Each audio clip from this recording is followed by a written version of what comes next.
look at that. So they have, ooh, that's good for you, right? Toast salad. Ooh. Wow, that looks good. That's something that you cannot have though. Just look, okay?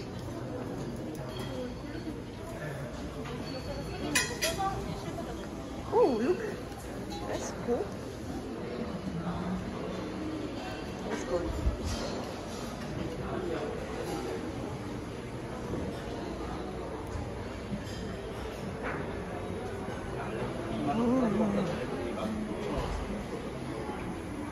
Steam egg.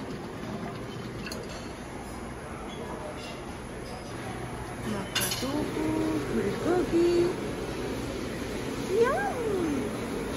Rice, oyster, dumpling. That looks good. And then eggs.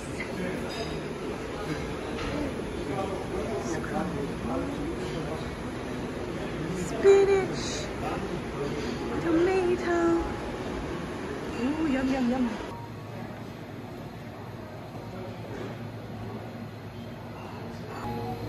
Oh my god, this is a dream come true.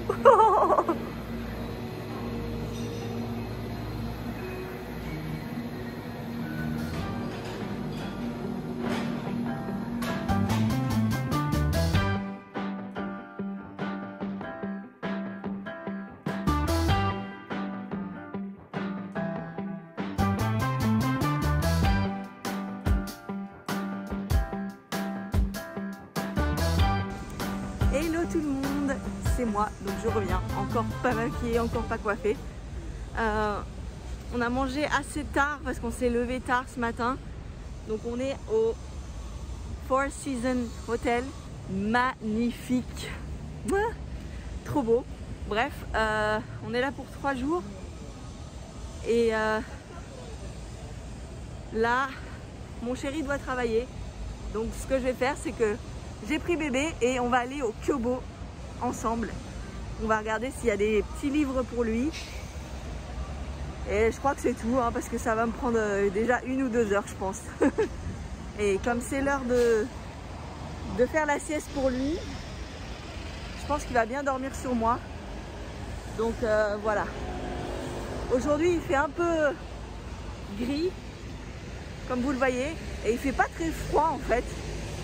Ce qui m'étonne énormément parce que je me souviens que il y a de ça quoi 10 ans, 12 ans, quand je suis arrivée en Corée, le mois de décembre c'était le mois le plus froid, décembre et janvier, et il y avait de la neige tout le temps, même début décembre il y avait beaucoup de neige. Et là on est mi-décembre et il fait même pas froid. Donc moi qui rêvais d'avoir un Noël sous la neige, bah, je pense que je vais pas avoir de Noël sous la neige malheureusement. Donc c'est triste, mais bon. Qu'est-ce que je peux faire? Rien. Donc voilà, je suis pas Madame Soleil, je ne fais pas la météo.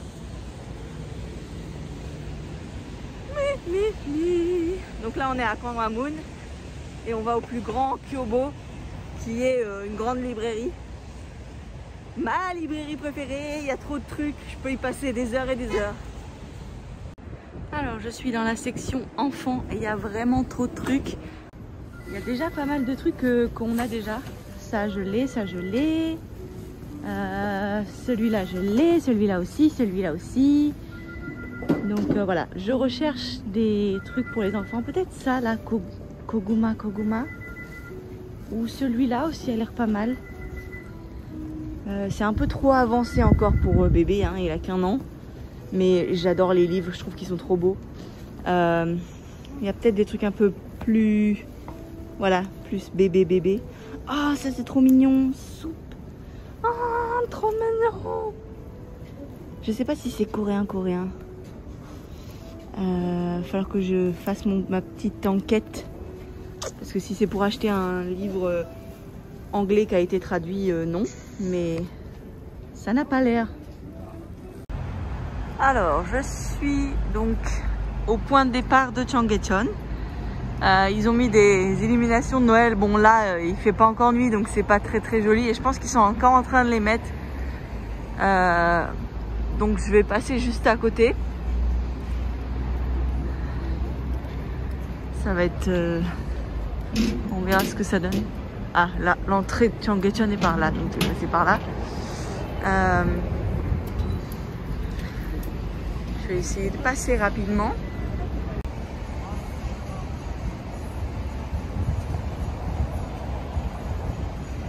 Alors, le truc que je remarque depuis que j'ai un bébé et que je suis à Séoul, c'est que c'est vraiment pas fait pour les handicapés ou les gens qui ont des poussettes.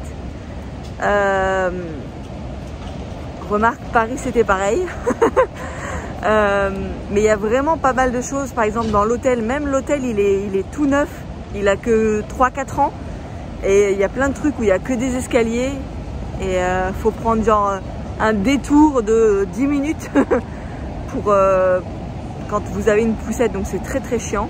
Et là c'est pareil en fait. Je suis donc devant Cheonggyecheon. Et ce sont des escaliers. Donc je sais pas comment, il doit y avoir un accès, mais je sais pas comment faire en fait, parce que là j'ai ma poussette et c'est des escaliers, donc je ne vais pas pouvoir, aller en dessous en fait avec ma poussette. Donc bah tant pis, c'est parti. Hein. J'adore. Ils sont obligés de mettre ça. Vraiment. Ah, c'est vrai que je me souviens qu'au début, quand ils ont ouvert Cheonggyecheon, il y avait des gens qui se mettaient les pieds dedans et tout. Et c'était vraiment sympa. Bon là, il fait un peu froid pour ça, mais voilà. Ah tiens, il y a Blue Bottle Coffee là. C'est... Bon, voilà. Voilà, donc je suis en train de marcher vers Jongak et ensuite je vais aller à Myeongdong. Je vais regarder comment Myeongdong a survécu à Voldemort.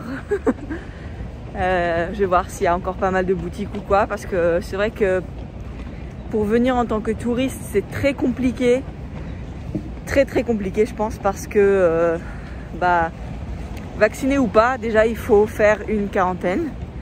Donc déjà ça c'est déjà un obstacle assez... dur parce que c'est financièrement voilà cher. Il faut avoir le temps aussi. Et puis ensuite il y a un système à Séoul en Corée en fin de compte qui est avec votre numéro de sécurité sociale, enfin de numéro de, je sais pas comment on dit, ouais, sécurité sociale je crois. Moi j'en ai un parce que je suis encore techniquement je suis encore résidente en Corée jusqu'au mois de janvier de 2022. Donc moi j'ai pu venir en tant que résidente, pardon. Et mais si vous êtes touriste, vous n'avez pas de numéro. Et du coup c'est très compliqué parce que vous pouvez pas vous inscrire à Naver, vous pouvez pas vous inscrire à Coupang, vous pouvez pas vous inscrire à plein de choses que les Coréens peuvent. Et donc vous pouvez pas avoir le QR code, je sais pas comment on dit en français, QR code. Donc vous pouvez pas en avoir un.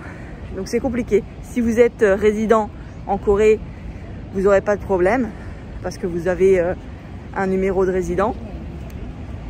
Mais si vous êtes touriste, c'est très compliqué. Très compliqué. Ils acceptent pas les moyens de paiement, les cartes de paiement sur Coupang, sur les sites coréens en fin de compte. Même sur Zara, par exemple Zara Korea, si vous voulez acheter quelque chose en ligne, il faut absolument avoir une carte coréenne avec un nom coréen et un numéro de sécurité quoi. Donc voilà, c'est très dur pour les étrangers qui n'habitent pas ici, qui viennent en touriste. Et je pense que ça a impacté énormément la Corée et Séoul. Et là, je vais voir Myeongdong. J'ai vu pas mal de choses déjà en traînant vers Hanguk. dans les endroits qui sont un peu touristiques quand même. J'ai vu qu'il y avait beaucoup de choses à Chonglo, tout Chonglo. Il y a vraiment pas mal de boutiques qui sont fermées. Donc c'est très triste pour moi en fait, parce que Séoul c'est ma maison, hein, on a beau dire, mais j'ai vécu 10 ans ici, donc c'est ma maison. Et ça fait 1 an et demi que je suis pas venue.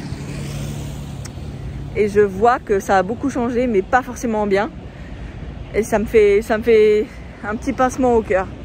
Donc là j'arrive à Chonggak, la station de Chonggak. Donc là il y a un YP Book, ceux qui connaissent. Et il y a Muji, je savais pas qu'il y avait Muji, mais il y a Muji. Cette station pour moi elle est très sentimentale parce que c'est là où c'est exactement là en fait, à cette sortie là, que j'ai rencontré mon chéri en fait pour la première fois. Donc c'est rigolo parce que voilà, maintenant on est mariés, on a un bébé et on est trop heureux et tout. Et ouais, c'est des bons souvenirs. Alors donc là je suis sur cette rue et je vais tout droit vers donc Euljeolipgu et donc Myeongdong. C'est drôle parce qu'il y a plein de choses qui ont changé, des nouveaux buildings, mais il y a aussi des choses qui sont toujours là, comme ce building là avec le Kimbap Janguk et le Kwipanen Chongsobang. C'est rigolo, mais qu'est-ce que ça veut dire Kwipanen Chongsobang? C'est pour se faire nettoyer les oreilles par des femmes en général. C'est les hommes en général qui y vont. Oui, la Corée est pleine de choses comme ça. En fait, il faut juste lever les yeux. En général, les choses un peu oula oula hop hop ou un petit peu pervers, c'est en général au 3e étage, 4e étage, dernier étage des petits buildings comme ça. C'est rigolo, voilà. Et là j'arrive à Myeongdong, donc j'arrive devant le Lotte Pekwajom, Lotte Department Store. Alors j'arrive donc ici.